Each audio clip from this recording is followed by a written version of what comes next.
Hello, thank you for joining me today at Inspirations by Classy Ken. First off, I want to say happy birthday to all of the August babies. Woo-hoo. Leo is in the house. Y'all Leos. I know, for real. We just a different breed. Yeah, For real, we really are. So I'm just celebrating my birthday, and I just wanted to say happy birthday. And so the inspiration for today, I'm just going to tie it into birthday celebrations. If you're celebrating a birthday, you're blessed to see another year because it's somebody that didn't wake up this morning. It's somebody from last year that didn't make it onto this year. And I remember people say like here today, gone tomorrow. But my grandmother used to say here today, gone today. Yeah. And so if you are blessed enough to even see another day, even if you're not celebrating a birthday, if you woke up this morning, be grateful because it's just this life is not promised. Live your life to the fullest. If it's things that you want to do that you didn't get a chance to do, even though like the COVID is going on and a lot of things are shut down and you can't do a lot of things. I personally grew up wanted to jump out of an airplane. I do too. Do you see? Okay, because my kids is like, Mama, you crazy. That's what everybody said. I want to jump out of a plane. I'd be alright. Yeah, I know. That's what I feel like I'd be okay. Yeah. So when this COVID thing settled down, Yes. I'm gonna jump out of that airplane. Yes. So get your bucket list together. If it's something you want to do it because life is short. It's not promised to any of us. So just live your life to the fullest. That's the inspiration of the day. And like I said, happy birthday to my August baby, to my Leos. I know we the most. We are the most. Absolute. So today we have the beautiful Lauren with us. Hi, Lauren. Hey. Thanks so much for joining us today. So we're gonna do something just a little bit different today. Lauren is, goodness. Girl, what was you, 10 when we first met? Probably younger than that. Yes, it's just so crazy. The girls were babies. Yeah, so they was. Yeah. So I've been knowing Lauren forever and ever. We used to go to church together, and it is just so crazy to see her grown up. It's a beautiful woman. It's just, honey, I ain't getting older, but I'm getting older, okay? You ain't getting older. So Lauren, she's a cosmetologist now. She has her own salon now, which we are in, but we got the nice little background that we set up. And she does my hair sometimes for me and makes little units and stuff for me. And I had contacted her and she informed me that she had contacted COVID.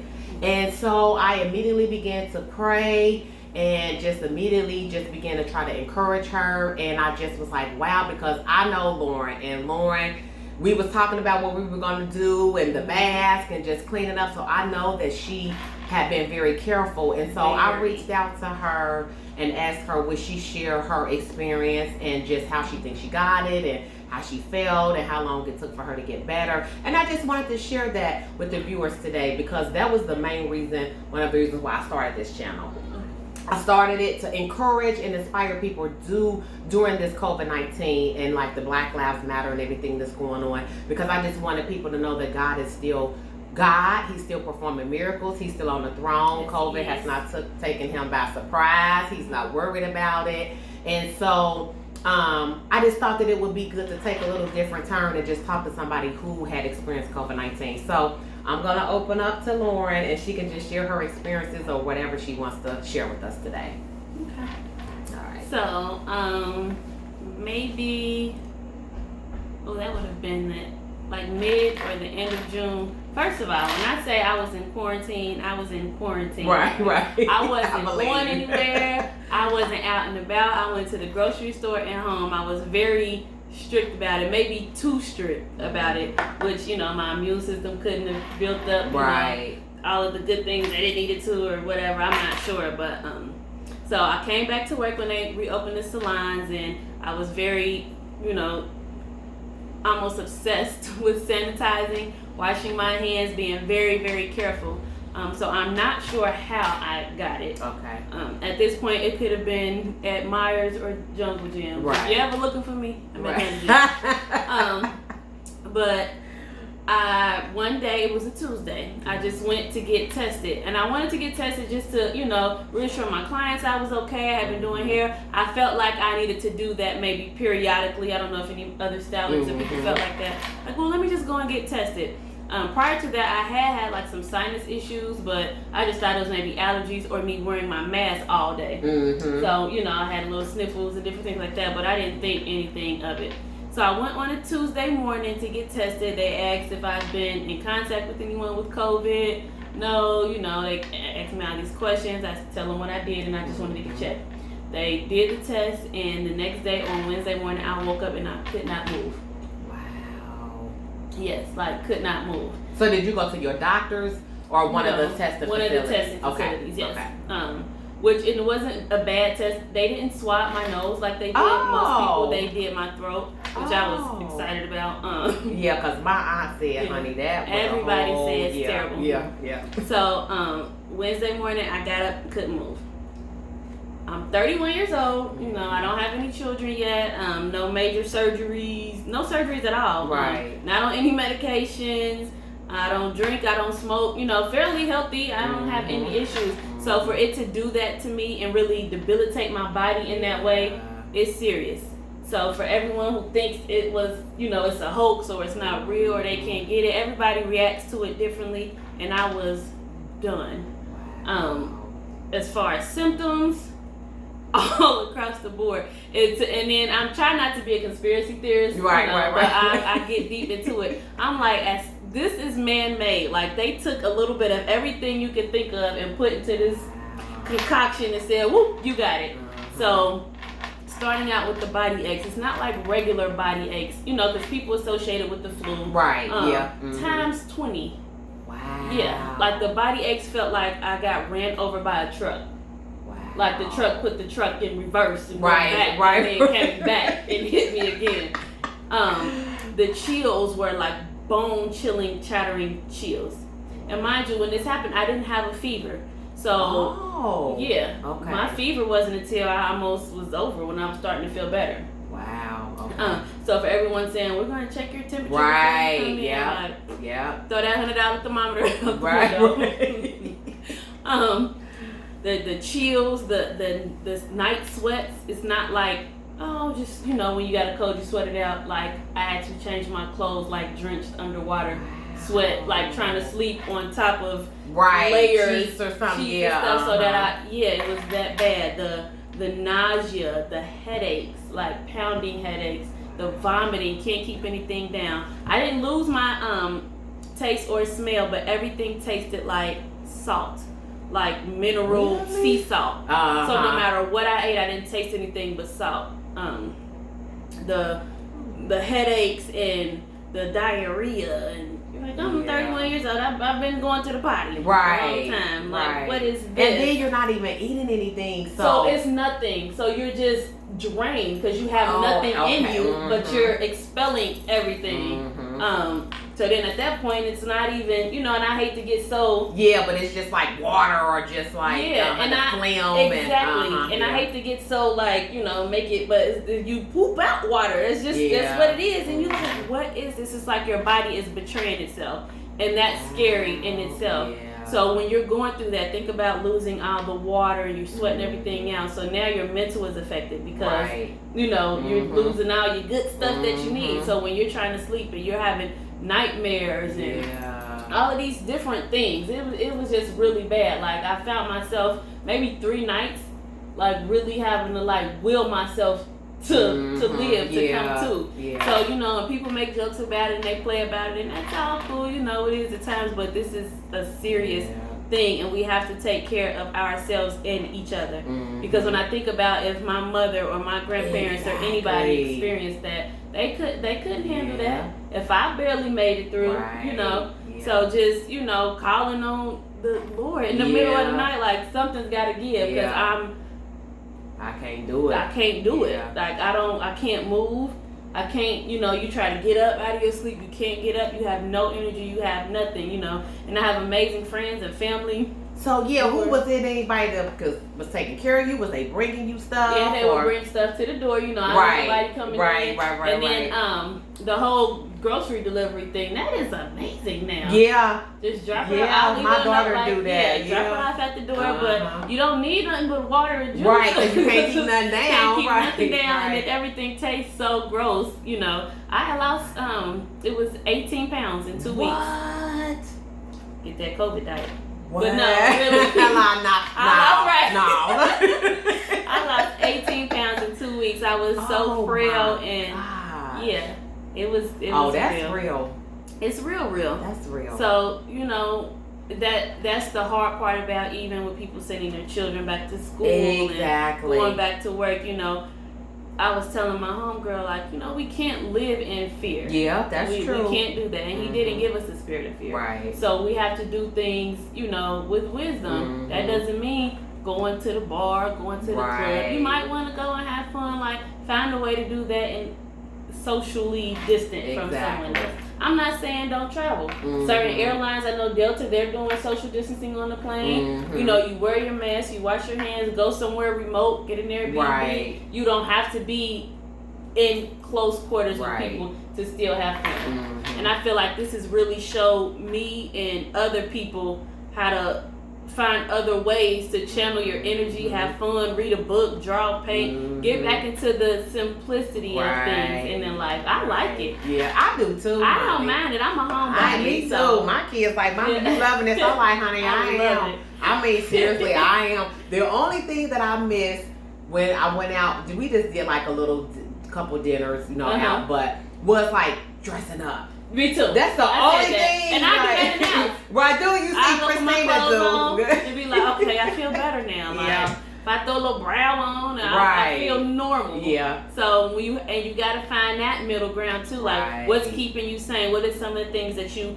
like to do? This is a very trying time for mental health, you know, and you will lose it if you're a people person, you're outgoing, and you have to, you know, you're an extrovert like that. I'm not so much like that, so I'm okay. But I have some friends that are. One of my good friends, she was struggling. Yeah. But I got to do something. Yeah, because Christina, my baby, she was struggling too. Yeah. So I get it and I understand and I empathize with that. So even if we do FaceTimes or, you know, if we haven't been around each other, everybody's still feeling okay, they're not feeling ill, we may, you know, you go to a park or something. Find something else to do. Right. So, you know, it's been working, but after that scare, I'm really very, I don't even know the word. Right. But I've changed. That changed me. I bet. A lot. And for the better. Like, I'm not, you know, I'm not a terrible person. Right. Or anything like that. Right. But I've learned so much about myself,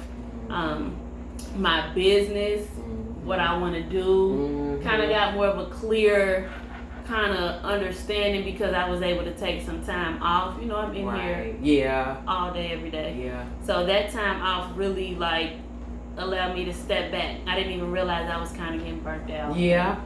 Feeling stuck a little bit. Yeah. So, you know, it's the rainbow after the storm. For sure. It is. So, was it at any point that you just really thought like that you might die? Yes.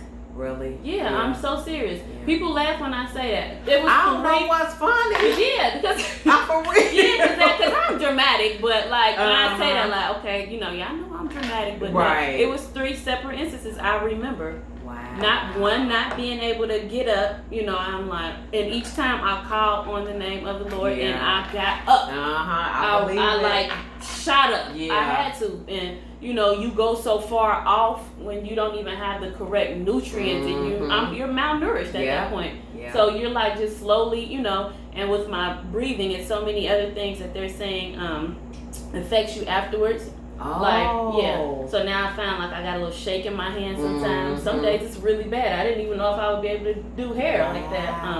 Now is this, they just said it's gonna last for a little bit, or they don't know anything. Yeah, they don't. That's the thing. Yeah, they don't know. So you know, when I went to the hospital one time because I couldn't breathe, you know, but all of my tests were fine. My oxygen levels were normal. My respirations were normal.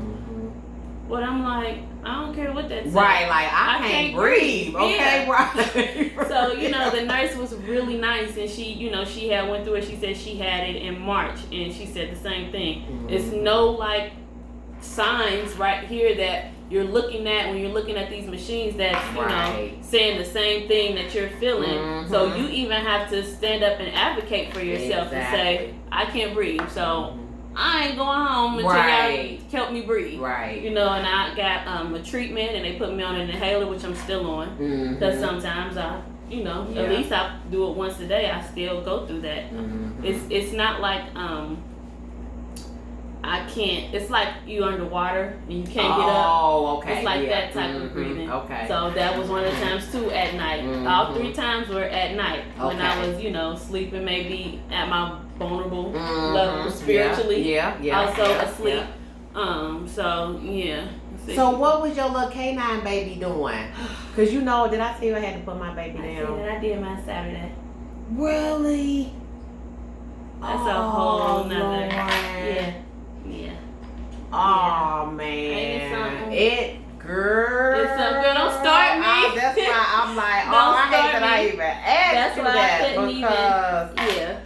Oh man. Like I said, y'all know I don't have children. That's my baby. Yeah. Like we've been through it together. Yeah, girl. I had to that was Saturday. That was probably the hardest and best decision I had to make. Yeah. But even during COVID, like he was so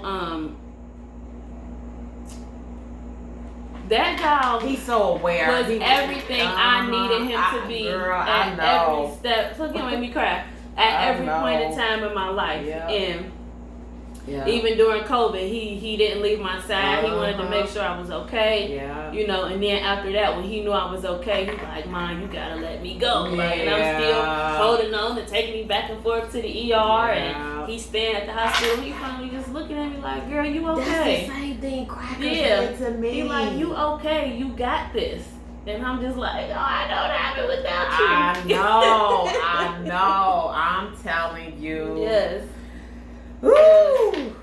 That was, so during this whole period, even that is just like, and then you look at your life and when I tell you it's been one thing after another, but my joy is like unspeakable. It's not. Yeah. Bleeding. Exactly. It'll be like, someday I'm sad, or or I think about certain things that a man went through, or even losing everything with my house and starting over, and it's just like, okay, what else? Like I'm still here. Everything I need is still here. I'm still equipped with everything I need to do what I have to do. Yeah, and it's a peace. That's why the Bible says it's a peace that surpasses all understanding. Nobody else would understand. And you can't even exactly, and you can't even understand it. You like I can't everything that I done been through. I should be on the 13th floor. I should be on the medicine. I'm telling you. So it is just a peace, and that's why I try to tell people that if you don't know God and you don't know Jesus as your personal Savior, you are missing out. Yeah. Because it's not just the things that He can give to you, but it's the relationship. Because I know I should have lost my mind a long time ago. Yeah. I'm telling you. And for me to be able to smile and encourage people and just like you said, have that joy, it ain't nobody but God. It ain't nobody. Because Saturday when I did that, if you told me I would be sitting right here doing this today, that's how done I was. Yeah. But just, He fills in the gaps. Yes, like He in does. every area, it's like when you just depleted, it's like, okay, I just bounce back up, like what, what's next, and that's nobody but Him. Yeah. So that, girl. Yeah. That was just Saturday. So that's funny you brought him up, and everybody's been bringing him up this week too. I'm like, you're just on everybody's mind. Right? Yeah. That's how it be. Yeah. That's how it be. But you survived. So you had it, you said for how many days? It was exactly like 15 days. And it's like on the 16th day, I just woke up like, Wow. normal. It's the oddest thing. You know, you have little. That is crazy. It's so odd. And I'm not the only person that said that, because, you know, they say like this 14-day experience. Like, it's man-made. I'm convinced. Like, it's nothing nobody can tell me. When I say got up, just like, zing, you know, and then I'm like, that's crazy. Yeah, I still felt a way. Yeah, I couldn't really get it, but the fact that my mind and you know, everything was just like, wow, that's crazy. It's very crazy. That's crazy. Because the only experience I've ever had, like, I had meningitis. My babies was little. But I kept telling Chris, like, something is wrong with me. Like, the only way I could describe it is, like, literally, for real. It felt like somebody was sawing my bones. It just, and I'm like, and we went to Christ. They did, we went to, bootleg. What's the bootleg hospitals? I'm sorry. Not UC, but the other ones. Good Sam, Julie, Mercy, right. Mercy. Yeah, and Mercy. they like, they did a spinal tap and everything. And they like, nah, you found you just got a virus. And then that very next day, like you said, I couldn't even lift my head up. Yeah. I'm like, Chris, no, I'm telling you, like, if you don't get me to the hospital, I'm gonna die. Something's wrong. Yeah. And we went to Christ and they did another spinal tap and I had meningitis. Thank God it's like viral or bacterial, and it was viral. So I just was on antibiotics and I was in there for a couple of days. But that, I mean, it's just like literally, and my head was hurting so bad I couldn't even lift it up. And then when it comes on so fast like that and you don't have a warning. So here I am, a book full of people, because we're trying to catch up from COVID. Yeah. So then I asked my mom, you know, cancel my appointments, and she's trying to figure out technology. Right. I still can't even lift my head up to help her out. To talk to her and tell her how to do it. And, you know, my thing is, which is what I got over to in business, disappointing people and letting them down. Like, I can only do what I can do, and if I'm not healthy, I can't serve. Exactly. But because what I do is a little bit more deeper than just hair, you know, you get that. It's almost like people pulling on you. Yeah, because you're counselors and you know, you're everything else. You are. So when people can't talk to you and they can't reach you and they can't feed off of your energy and the spirit that you bring to them, and they can't come in and laugh or come in, then that, you know, then they're stressed and then they're calling you and they, you know, and it's just one big stress ball. And I'm like, meanwhile, honey, I'm pooping on myself. Right. For real, honey, you gonna have to make it, honey, because I'm over here struggling. Like, honey, I'm trying to get through. Especially with my hair loss clients, you know, because they're and that's the thing, because that's what I do. So they're trying to scramble and figure out stuff, and I'm like, you know, I can't help. You just gotta hang in with me, and I have amazing clients. They really stuck with me during that, and you know, asked if I needed anything. You know, when I came back, they brought me flowers and cards and stuff. That's so sweet. It lets you know that, okay, I am. It does. I am, you know, needed. Yeah, exactly. Yeah. That's good. Like the teachers and stuff. Everybody has been so underrated, but the teachers, you know, the nurses, you know, when something like this go on, you do realize, like, these people, not saying that you take them for granted, but these people that you just feel like they're always going to be around because they're just available. Like, wow, when something like this happens, it's like, wow, like, you do, it's like a part of you is missing. And so that is something that I have learned as well, and just talking with my daughter. She works in the healthcare world, and just the stories that she come home and tell me, I'm just like, wow, you know, it's just, and they don't get paid enough. They don't. Teachers don't. Healthcare workers don't. They have them working. Don't. You know. I mean, I even had to evaluate some stuff. Like, because as cosmetologists, you must not getting paid. We don't have a 401k. We don't have health insurance. I mean, we have it, but it's not through our business. You know, we don't have. So when you don't work, you don't eat, honey. Yes.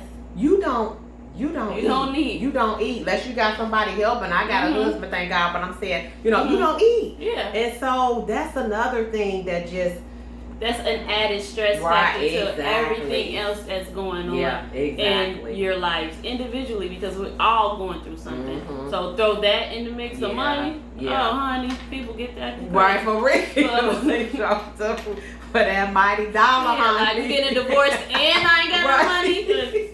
Huh? My kids acting crazy. It's real. It is real. It's real. I am just so grateful to God that you came through. Me too. Yes. I am. I'm happy to be back and trying to figure it out. I'm taking it slow. I really want to cut down on my days some. Just until kind of we get more of an answer with this, because there's so much that's unanswered. We don't know how it's spread. We don't know how you get it. We don't know who can get it. Or, you know, you have people who don't have any symptoms, and then you have people like me who are very sick. It's just, it's a lot. And like I said, we can't live in fear, but we can diminish some of the exposure. Right. And now we're entering, because honey, today felt like a fall day. Yesterday felt like a fall day. It's cool. It is. And so we're going to be getting into, again, flu season in a couple months. We're going to be getting into the cold months, where germs are already more susceptible. And, you know, so we don't really know where this is going to go. So you do have to just be wise. And that's why, you know, some of the churches, and I get it, like we started back our services, but my pastor just said that we're going to start back we started back Bible study on Wednesday, which I went a couple times, but I've been busy doing a couple things, but I haven't been really felt comfortable to go, because the setting that Bible study is a little different than on Sundays. That Sundays where social distances, you can wear your mask, you don't wear my mask, but you know, it just being led, but like you said, not being fearful, but being wise. You know, just still being wise. And so if you're at the point where anything you still don't feel comfortable doing, don't feel bad about it. Don't do it. Like that case, if they go live streaming for Bible study, or if he gives you the text and what he's teaching from that day, and you do your own, it's ways around stuff. You don't have to be, and that shows too that, you know, going to church is great. Being, you know, in communal worship with other people is great, but if you don't know it for yourself, it means nothing. If you can't reach yourself, honey. If you calling and you can't get through the line yourself. And that's why I'll spend an hour, at least an hour every day with the Lord. You know, Bible reading, praying every day. I started out with 10 minutes, and I'm gonna tell you, this is a quick part. I'm telling you, it's just a process, because I started out with 10 minutes. And then, you know, even that praying and falling asleep in the bed, like I didn't do all of that. And then the Lord began to deal with me like, I need more of your time. I need more of your time. So I had this devotional, which is so crazy, girl. Somebody had gave it to me literally like 8 years ago. And I have a bookcase, and I just I don't throw books away because I love to read. And so he led me to this devotional, and I 10 years, I didn't know what it said. I pulled it out. It said 15-minute devotional. And I just was like, wow, 15 minutes. He told me to do 10, but it said 15. I started doing the 15. Every day it's a different devotional. Every day is scripture. Say a little prayer. And I began doing that on my deck. And then it just seemed like 15 minutes, maybe 6 months later, went to 30 minutes. And then he began to speak to me, now you need to do 30 minutes. Start flowing. And then just now an hour, sometimes I could be an hour or two. I have to really sometimes judge it, because I got to get up and go to work. But so don't feel bad about it. Just do, just baby steps. You know, just do it a little different, because I'm telling you, I was a 10 minute. Okay. I was a 10-minute chick. And he just took me, so you just start somewhere. But when you get it at home, and when you have that relationship with him at home, and you're being fed at home, and I have so many online, you know, sermons that I listen to, and when you're doing it at home, I'm not saying you don't need church, because I feel like you do with the fellowship and the community, and it says in the word that we should gather together with the saints. So I'm not saying we don't need church, but I'm saying during times like this, if you have your own relationship and you're doing, you know, your own personal time, then you don't feel pressured, or you know, you don't feel like I'm not getting this, or I'm not getting that. You get, God gives you what you need, because honey, if you not, or even the answer. Guilt of it, especially when you're in ministry and you have a title and you're up and you know what you're supposed to be doing, you know, like wisdom. Because that guilt thing, that's a huge thing in the church that shouldn't really be there, because if you're so busy, just because you in the church and you doing 9-10 different things, and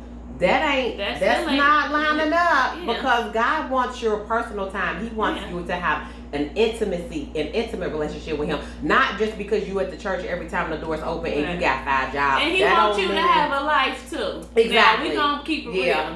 He does. Want to live there just to say that that's what you're doing. And balance. You're mean and you're nasty and you're this and that, and you live in balance. You gotta have balance. I agree. So that's free. That's for free. That was for free, right? Thank you so much, You're Lauren. welcome. I love you. I I hope love this you. is encouraging and inspire somebody. Subscribe. Subscribe. So we're gonna go ahead and end it today, but I just want to thank you again. I want to encourage you. If it's anybody out there with COVID, as you know, honey, it's gonna come to an end. You just gotta walk through it, and I'm sending my prayers. I do periodically, most of the time, do pray for people with COVID. I pray for the people that have lost loved ones due to COVID, because that's a whole nother thing. When you got somebody here today and then they're sick and you literally can't say goodbye, or you saying goodbye on FaceTime. That's terrible. Yeah, that's a whole nother thing. So be encouraged, know that God is still in control. Yes. And we'll see you on the next one. See ya. Love you.